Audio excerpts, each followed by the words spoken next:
number of points given up in the second half. Probably had to stick in your craw a little bit. Was it just, letting up? Or Well, they were was it? doing a lot of pressing, and they got some steals. We turned it over, so they got some easy ones. And then in the half court set in transition, we weren't picking up, and we're letting people dribble drive. So yeah, it was a nightmare second half defensively. But we got to get back to that. I didn't think we scored 97 points either in a game in the Big 12, let alone give up 61. So those are things we don't normally do. So we need to get back to normal here a little bit. Yeah. You look at this Oklahoma team; they've had some really nice wins, maybe some head-scratching losses as well.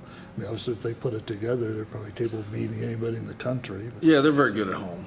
I mean, if you look at the games that you just didn't understand, but most of them were on the road, and they shoot very well at home. They get great crowds, great atmosphere at their home court, and we better play defense because they have a lot of people on the floor who can score at any given time. They're a little bit like us, where they have a lot of people that can score.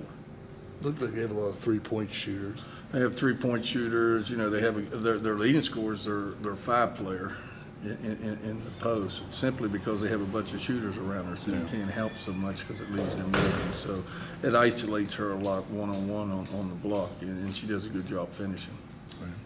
Just more than the way she's playing right now, it just seems like she's more comfortable coming off the bench. Yeah, she's playing with a lot of confidence right now. She really is.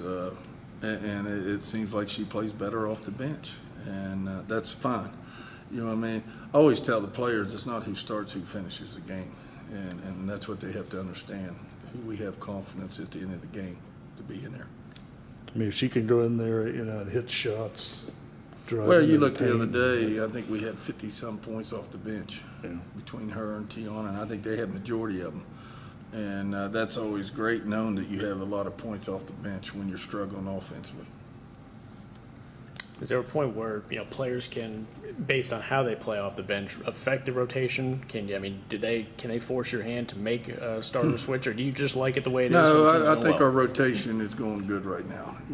Again, it's who plays the minutes. It's really not who starts the game.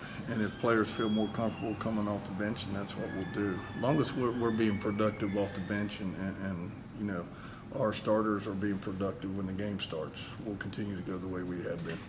Do you feel like these players still feel they have a lot to prove? You're starting to get into the rankings now, and people are taking. Well, I think our veterans, our young players, was not here last year. Again, it's hard to go back to next year a lot with these players because you got 11 new players on the squad out of 14. So it's tough to go back other than say, hey, we did this, we did that last year, and we owe this team and whatever. But our upperclassmen, they understand that, and we got to take one game at a time. And I know everybody says that, but we do, we really do. We can't get too high just because we won our last game, and we can't get too low if we get beat. So we just got to continue to get better as a team.